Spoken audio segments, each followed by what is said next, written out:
This is just really so far out of bounds. Tonight on 2020, the volcanic video, the coach taking aim at his own players.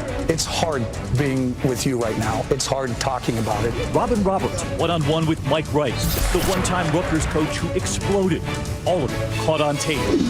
Tonight, coming clean for the first time, a 2020 exclusive. You go and you continue, sorry. Robin with the tough questions any parent would ask about a coach crossing the line with their kids. There are many people saying there is no way this man should ever coach again. Plus, extra foam double latte, along with a handful of painkillers. The doctor with a prescription pad caught on tape working out of a Starbucks. But it's what he would do next. Tonight you'll see the sting right here on 2020. And the doctor talking only to us. They don't teach you this in medical school. But they teach you ethics. And just this week, could this woman being strip searched by the cops get them in hot water because of it? A special prosecutor weighing in now. They forcefully took off all of my clothes. Tonight, the tape they can't erase. Here now, David Muir. Tonight, if you're a parent, you've likely seen one of those coaches on the sidelines, out of bounds, out of control, losing it. But we had never seen anything quite like this. You'll remember the one-time Rutgers coach hurling basketballs and homophobic slurs at his players. Well, tonight here, he is speaking out about it for the first time. The Robin Roberts exclusive. The coach saddled with regret, hoping for redemption, knowing it's the tape he can't erase. Me versus you? Probably just me versus you.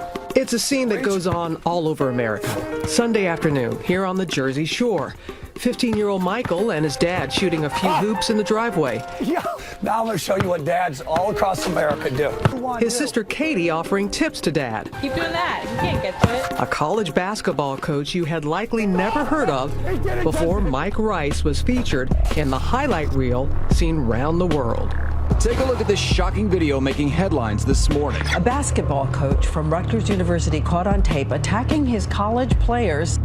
Rutgers University coach Mike Rice losing it, kicking players in the rear end, hurling balls at their heads and their groins, smacking them with foam pads, big, strong athletes against their coach, defenseless.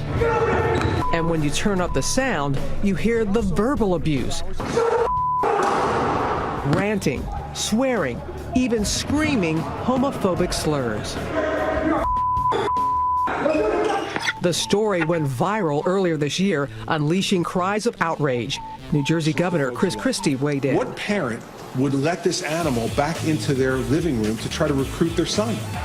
And if Mike Rice was Kobe Bryant's coach, I would have smacked the hell out of him. I mean, no question about it. Rice became a punchline on The Daily Show. Go Scarlet Knights! Clear eyes, full hearts, fairies. Spoofed on Saturday Night Live. You take that ball and you put it through that hole and I won't hit you with the bat. And sports commentators cried foul. Why does this man still have a job as the head basketball coach for Rutgers University? He should be fired. When the story exploded, so did Mike's career. I met him and his wife Carrie last week for a no-holds-barred conversation.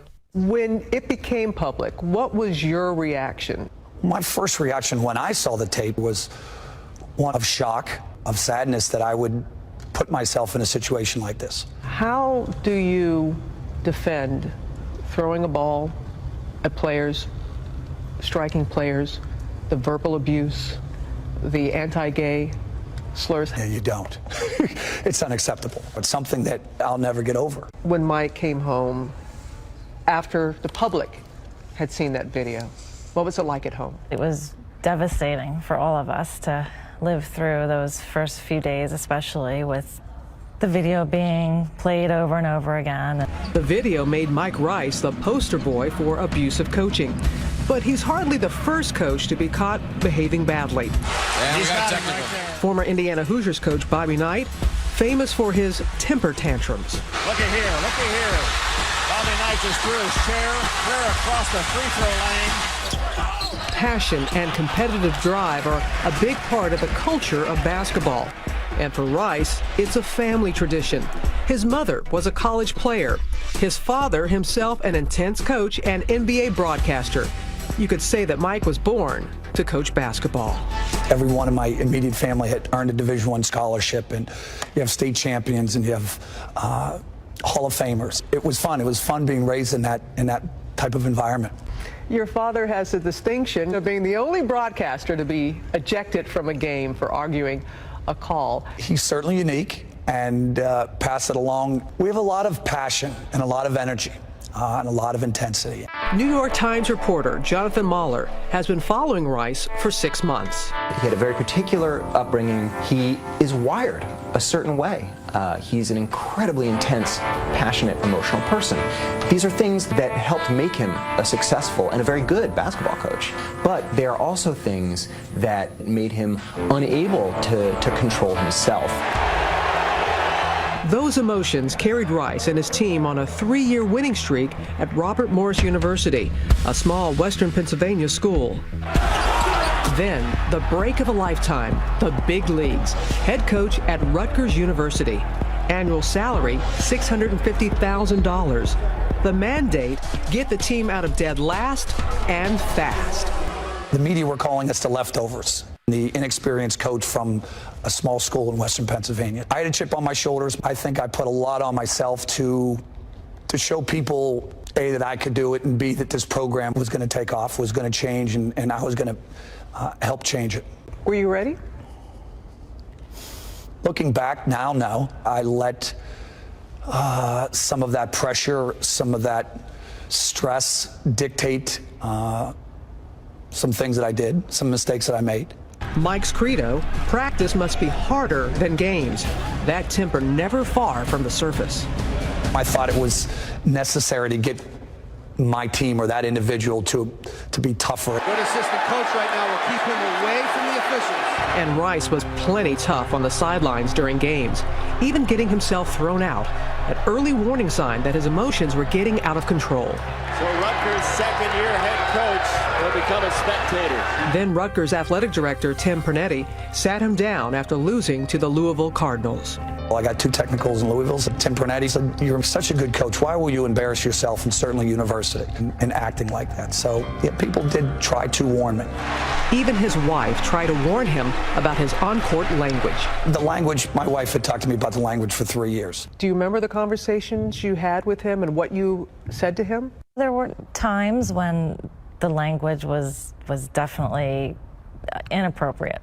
What I would try and say was, you're such a great coach, you have such an incredible passion and intensity. Can you be that way and not use the language? And you know, he'd say, yes, I'll try. But it was getting too late for warnings. One of his assistant coaches, former NBA player Eric Murdoch, had a falling out with Rice. When Murdoch's contract was not renewed, he left, determined to expose the head coach's controversial methods. I mean, it was, negative.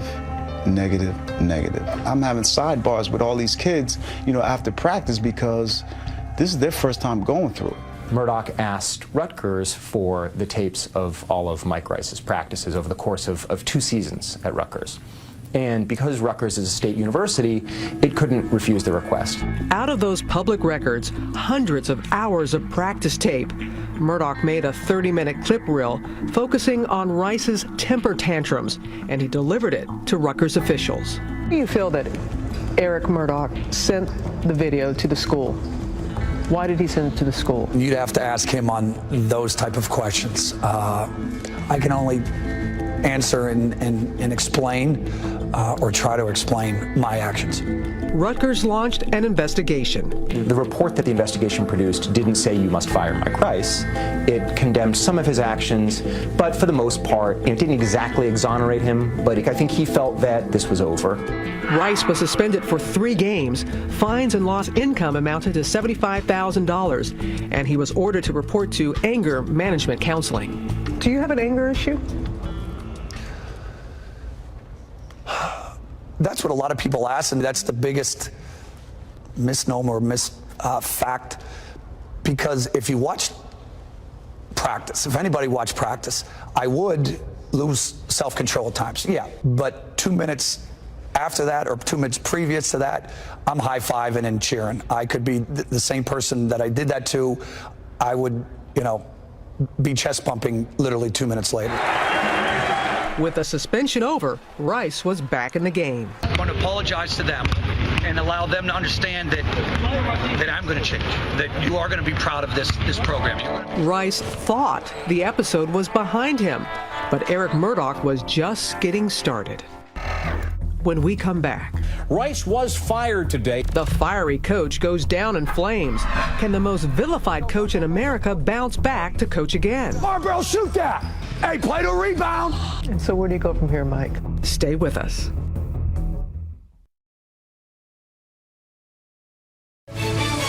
Once again, Robin Roberts. Take a look at this shocking video making headlines this morning. On April 2nd, former assistant coach Eric Murdoch appeared on ESPN to denounce his former boss. To witness that video, I was like in total shock that this guy wasn't fired immediately on the spot. Embarrassed by the shocking expose of their basketball practices, under intense pressure, Rutgers University fired Mike Rice. Others followed.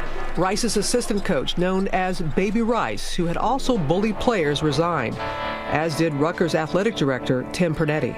Murdoch felt vindicated. Mike Rice's removal was long overdue. First step to stopping the mistreatment of Rutgers student athletes.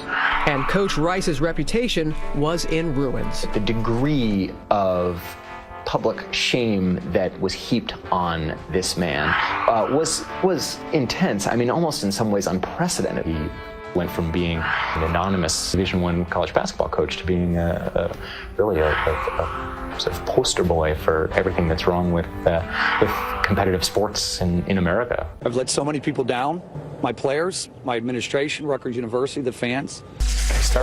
Go ahead, Kate. Most difficult, going home, owning up to those kids, Michael and Katie, and his wife, Carrie. How did you talk to your children about this, your son and daughter?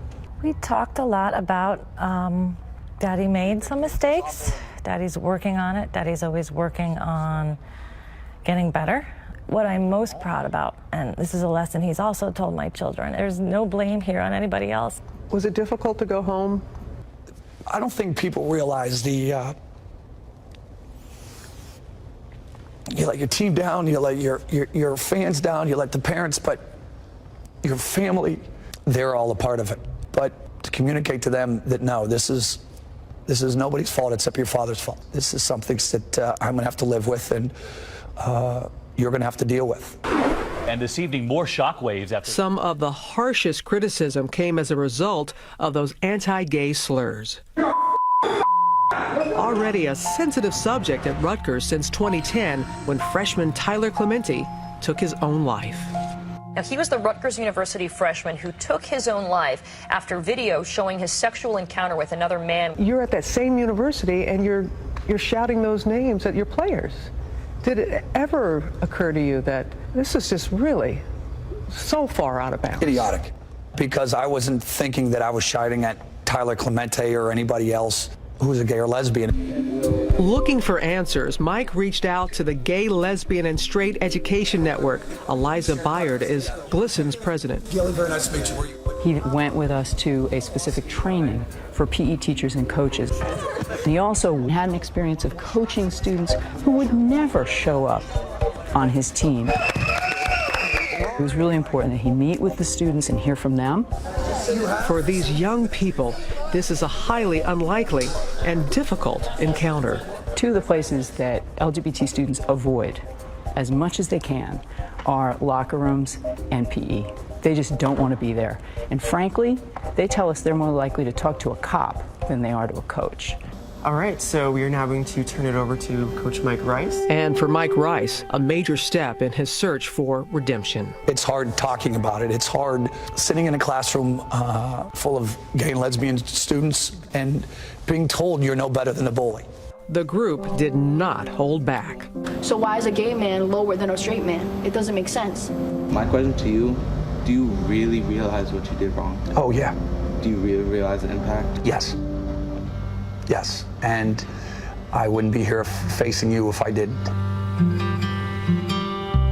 And until the girl says, you're no better than a bully who said something to me last week in front of my locker, who made me cry, and then the emotions poured out. She said, you're a leader. You're a leader of student athlete. You help perpetuate that ugly stereotype that we're lesser, we're softer, we're this, we're that. Do you think that you were a bully? There were some actions that were certainly bullying, yes. Boy, that was a hard lesson learned, that's for sure. Mike also traveled to Houston on his quest for insights into his behavior from former NBA player John Lucas, who runs a treatment center for recovering athletes. How did working with his group help you in dealing with your anger? John tells you the truth like no other person maybe on this planet. Him relaying the stories as we're driving from gym to gym, just him saying it's okay to make mistakes. Until you forgive you, you can't forgive you. And I'm telling you, I have forgiven you. Therapy sessions went on for hours. Let me hear. While we're doing this right, let me say, I forgive myself. Not good enough. Yeah, that's gonna take a while. No, let me hear it again. I forgive myself. No. It ain't gonna be good enough.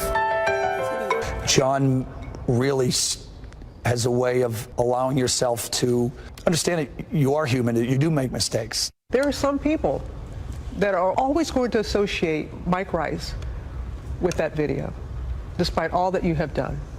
How do you reconcile that? By trying to be the best parent, the best coach, the best teacher, to get as much out as humanly possible to young coaches about self-control, about boundaries, about learning from your mistakes. Whoever Mike Rice becomes from here, I do think it's safe to say that he is being forced to deal with who he was. The great coaches somewhere along the way figure out that they need to be able to step outside themselves. They need to be able to listen to other people. That's sort of part of the process, I think, of learning really how to be a great coach. Let's go, hard work on three, good job. Today, Rice runs clinics for teenage boys. Attack the D, read it. Oh, I love that pass, Taj. And girls. Boom. With his 13-year-old daughter's team, Rice practices a new coaching style. Go, match up, match up. His passion for the game still very much alive, and he has apparently reined it in. Pressure on the ball. They should never stand there and shoot. Go up strong. If you miss, so be it. Okay? There are many people saying there is no way this man should ever coach again. Well, that's something that I have to live with. What I went through and everything that I've learned and the steps that I've taken and how people have helped me along the way. Yeah, I've changed. Will I be a work in progress? Yeah, of course. And so where do you go from here, Mike? You go and you continue, you go and continue to be a good father. You go and continue to learn and try to develop. I want to be in a gym with student athletes. I want to be a part of a team. Where that takes me, I'm not real sure. It's going to be so radical, this next drill, it's going to blow your mind.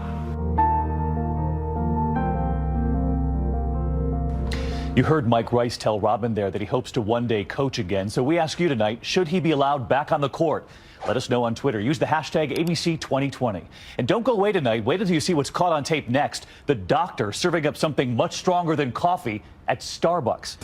Next, you're not gonna believe this doctor's place of business. You would meet and treat patients at Starbucks? But it wasn't coffee that he was selling. How would they pay you? They would sit under the table? And the police were recording on hidden camera. Coming up.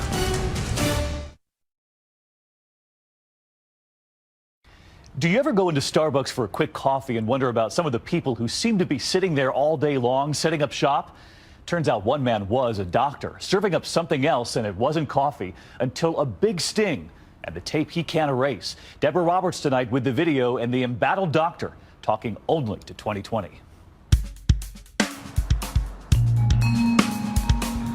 With the Green Mermaid beckoning, it's where the world goes for its daily fix.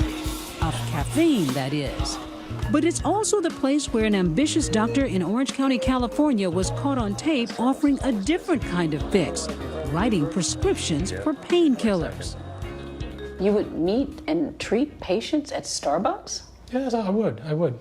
It's pretty much the American dream, be your own boss, you know. But his dreams were doomed by what he thought was a clever way to finance a solo practice. A medical director by day, at night he began treating patients for pain management at the modern-day office for the officeless. How do you even set up a practice in a coffee house? I realize that sounds a little strange. I mean, the patients would provide me medical records. I would listen to their heart. I would listen to their lungs. You would pull out your stethoscope and examine them? I would take blood pressure. The Starbucks? Yes, I was doing that. Did you make an arrangement with Starbucks? Did you pay any rent? I did not. Dr. Yee wasn't just poaching on private property, he was doling out prescriptions for the most powerful and addictive painkillers, like OxyContin, in exchange for fistfuls of cash. How would they pay you? Was it under the table, kind of? Yes, it would be maybe inside of a coffee cup. But don't you see how that looks a little shady? You know, you're examining, they're handing you money under the table, they're putting it in a coffee. I understand. His practice at Starbucks soon commanded $600 for an initial visit, but the patients kept coming, a third of them in their 20s. One of those eager patients was Derek Roses, who was coping with an old lacrosse injury. I found out that he was going to see Dr. Yee a lot at Starbucks. Derek's mom, Tammy, wondered why her 20-year-old son needed such potent painkillers.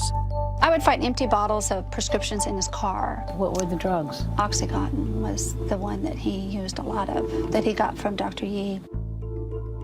Although there were many legitimate pain patients, there were a smaller percentage of what would be called professional patients, and some even would call them professional junkies. Dr. Yee says he had his own system in place to weed out problem patients, even hiring a drug counselor, but says some patients slipped through the cracks. They don't teach you this in medical school. They don't teach you anything about what happens on the streets. But they teach you ethics. And is it ethical to meet a patient in a coffee house? Well, I believe it was. Dr. Yee may have thought so, but the DEA did not. This is the first time that I heard of a doctor using a food establishment to conduct his business. With hidden cameras rolling, they launched an elaborate sting operation into Dr. Yee's practice. It was very important that the agents obtain as much evidence as possible to show, again, that this wasn't a one-time event. We want to show a pattern. In this undercover video being seen for the first time on national TV, Dr. Yee meets with an agent posing as a patient with no idea he's being watched. Smoke cigarettes? No, not cigarettes. Okay. Any recreational drugs they should be aware of? They should be aware of? Not really? Okay. All right, I'll take those on the need-to-know basis. Cavalier, flippant. Dr. Yee's more friend than physician. I was kind of laughing and joking at the same time, but to me, that's a bit of trying to maintain patient rapport. The agent left with prescriptions for 60 OxyContin, 60 Xanax, and 120 roxicodone. And Dr. Yee pocketed $400. On another night, a different agent makes an appointment at Starbucks. I used to have a heroin addiction, like for 5 years, out on and off. A patient admitting to being a heroin addict? Shocking. But not enough to stop Dr. Yee from writing scripts for 60 roxicodone and 60 Xanax for the hefty price of $600. Why would you write her a prescription knowing that she has a history of heroin addiction? There are some people that if they're not able to get access to their pain meds, that they resort to all the ways of treating it, and sometimes it's heroin. So that's one way I rationalized it. By September of 2011, with business booming, Dr. Yee had moved away from the foaming lattes to his own office space. That's where a DEA informant uncovered the most jaw-dropping abuse of that overused prescription pad, requesting drugs not just for herself, but for a friend who wasn't even there. She is in school. She can't make it. She is getting sick. So she asked me if I could get this script for her. You want to do hers first? Yeah, can we do hers first? Astoundingly, she walks out with everything she wanted, but not before Dr. Yee tried to cover his tracks. Just between you and me, we met, you know. Totally. Yeah, that's fine. No, all good. I got you.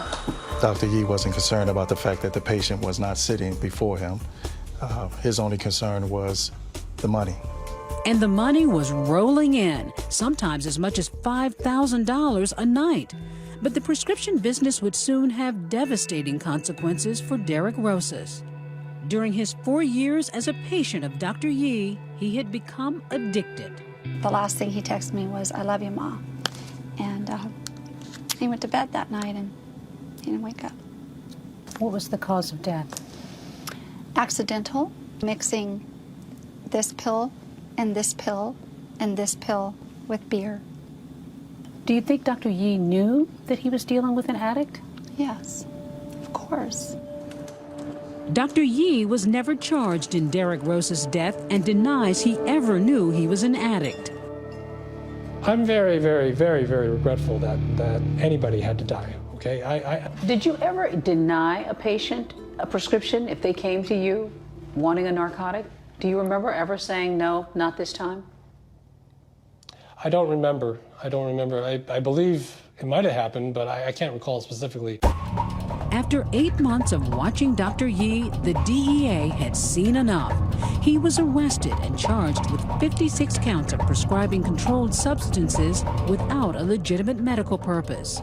Doctor caught on video meeting with patients at a... Just weeks ago, facing trial and possibly life behind bars, Dr. Yee pleaded guilty to 7 counts. A judge sentenced him to 11 years in a federal prison. What's the difference between his actions and the actions of a drug dealer on the street corner? There is no difference. He's a drug dealer that just so happened to operate at a Starbucks. Dr. Yee begins serving his sentence this January, but we also wondered about the patients. Would you ever see a doctor at Starbucks? Tweet us. Use the hashtag ABC2020. And next here tonight, the young woman, the videos of her wildly drunk, and the wildly rich offers that came next. But will she take them? When we come back, what does it take to be labeled the drunkest idiot ever? I was really intoxicated and I just thought it would be funny to tweet. Funny? From jail? What were you thinking? The sensational tweet from her jailhouse seat.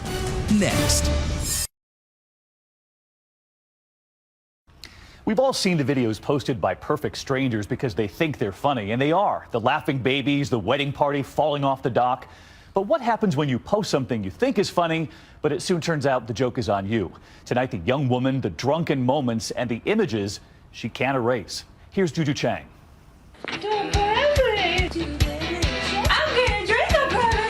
This is Vodka Sam in her heyday, cradling her favorite drink like a newborn. Dissy is terrified of bottles. Her 6-second Vine videos, messing with her dog, and her drunken gymnastics helped crown her the biggest party girl at the #1 party school in the country, the University of Iowa, at least according to the Princeton Review. We're #1 for a reason. Let's see, we drink 7 days out of the week.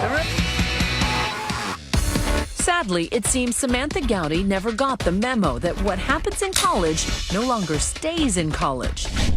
Thanks to social media, someone's always watching. So why did Deadspin label her the drunkest idiot ever? Well, she'd just been arrested for public intoxication, and then she took to Twitter while still drunk and still in jail. I still have my phone and I was really intoxicated and I just thought it would be funny to tweet and let my friends know where I was. And that wasn't good. That was when it all went south. Yeah. 140 characters later, and your life is completely changed forever. Call it TUI, tweeting under the influence. It all started in the morning, pre-gaming, pounding drinks before the tailgate at the football game. Sam was partying a lot, like really a lot. How many drinks do you think you might have had? I'm not sure. 3 to 5? Probably, yeah. More than 5? I had a lot. And then once you get to the tailgate, how many did you have? Probably had like 2 to 3 drinks. So that could be as many as 10 drinks before you even got to the game. Yeah, it was bad. Probably should have just gone home, but didn't. Instead, Samantha stumbles into the stadium and somehow, she can't remember how, ends up on the football field. And there is a flag down there. Which turned out to be the worst play of the game. And my son had already called me because he was witnessing the whole thing happen. What did he say? He just said, Mom, Sam messed up big time. He said the police have her down at the edge of the field and they won't let me get to her. And what went through your mind? Panic. The police gave her a breathalyzer, which came back .341, 4 times the legal limit, an amount that could have killed her. Literally, .3 could be fatal. Yeah. And you were .341? Yeah. What were you thinking? I wasn't thinking at all. The cops took her to a holding cell, but forgot to confiscate her phone, which is when she started tweeting to her 200 or so followers. Just went to jail, YOLO, short for you only live once. And I'm gonna get .341 tattooed on me because it's so epic. I was just doing it for my friends. I wasn't doing it thinking, oh, this might get picked up by the entire country. My son and I just sat there and watched Twitter, and it was just growing and growing, and we knew it was bad. How did you know it was bad? When she was up to 25,000 followers within 24 hours. So how did she get so popular? Well, those tweets Sam thought she was sending just to her friends got picked up by the popular sports site Deadspin. They mocked her to their 500,000 fans, naming her the drunkest idiot ever. Then even more people started following Vodka Sam on Twitter, where they discovered those party girl pics and sloppy Vine videos. And while some proposed marriage, most people simply taunted her. Things live on the internet forever. Doesn't anyone get that? I know. She became the laughingstock of the news media. She should be a star. I'm naming my first kid 3.41. All that internet infamy turned Vodka Sam into a mini celebrity.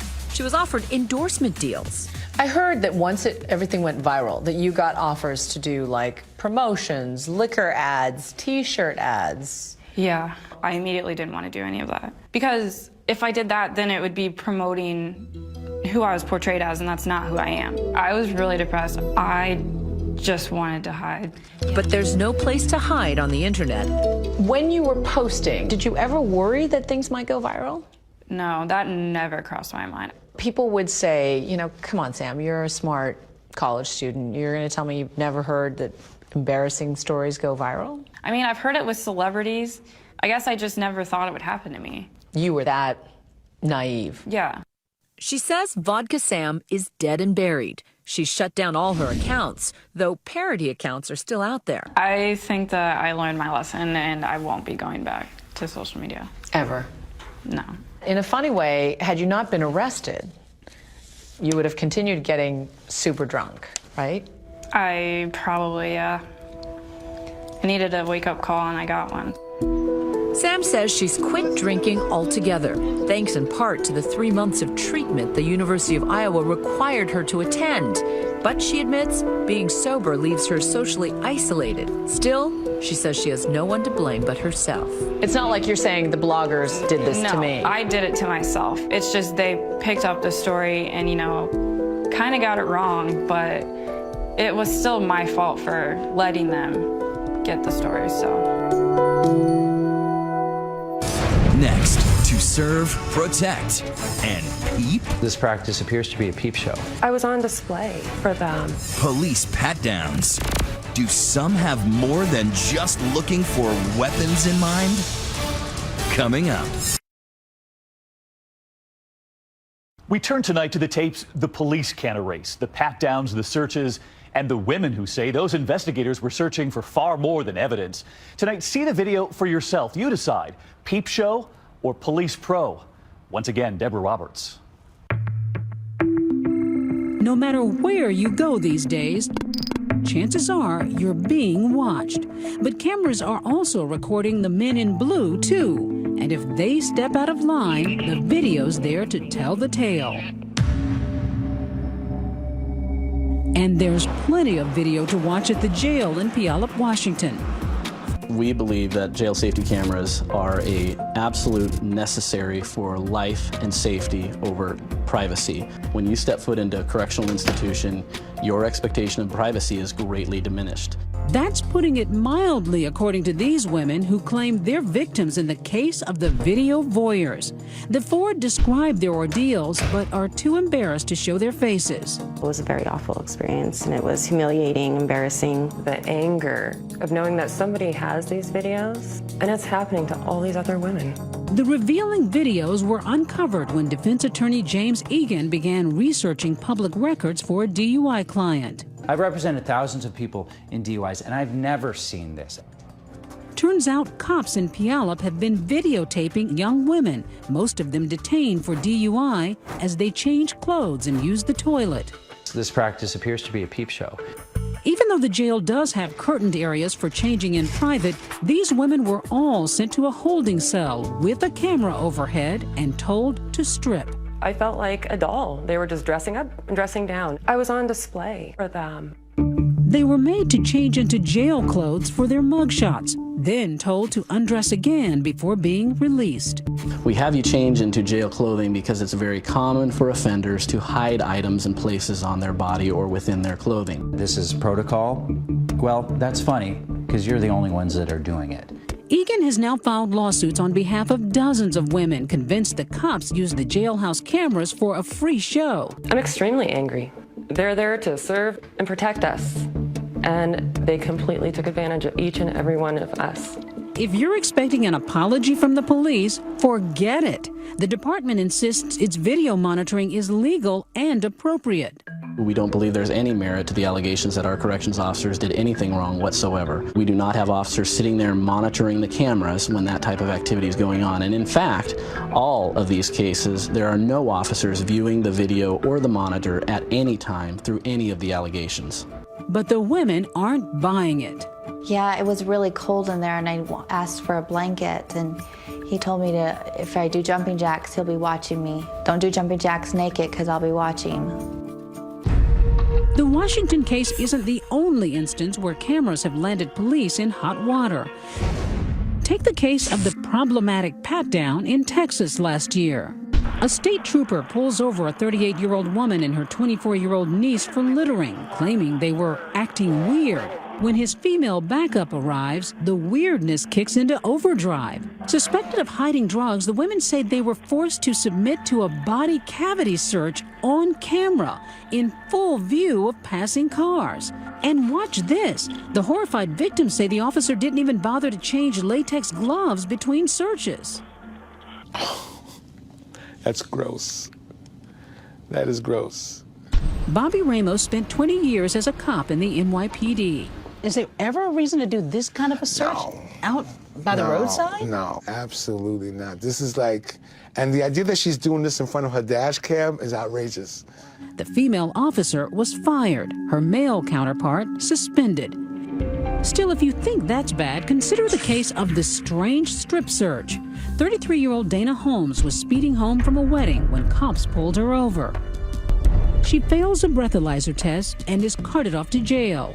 Are you going to arrest me? I am going to arrest you for DUI. Are you serious? But now her evening's about to go from bad to worse. As she's being booked into the LaSalle County Jail, Holmes is told to stand up, spread her arms and legs as she faces the wall. During the search, a female deputy lifts Holmes' left foot. I had no problem with the female guard patting me down. Then attempts to do the same with the right. I was cooperating. If she told me to lift, I did. In their incident report, the officers allege Holmes tried to kick them. The deputies pounce immediately. 1 minute she was patting me down, and the next minute I was just forcefully attacked to the ground. I was picked up by all 4 officers and carried to another cell where they forcefully took off all of my clothes, completely naked, where I was left on the floor of a jail cell, and it was just very terrifying for me. Would you need 4 people to do a search? No, not at all. It depends on how that person's acting. If the person's compliant, then there's no reason to have all these cops or all these officers gawking at what's taking place, because basically that's what they're doing. In fact, Illinois law says a strip search is permitted only when officers believe a person may be hiding a weapon or drugs, and it must be done by an officer of the same sex in private.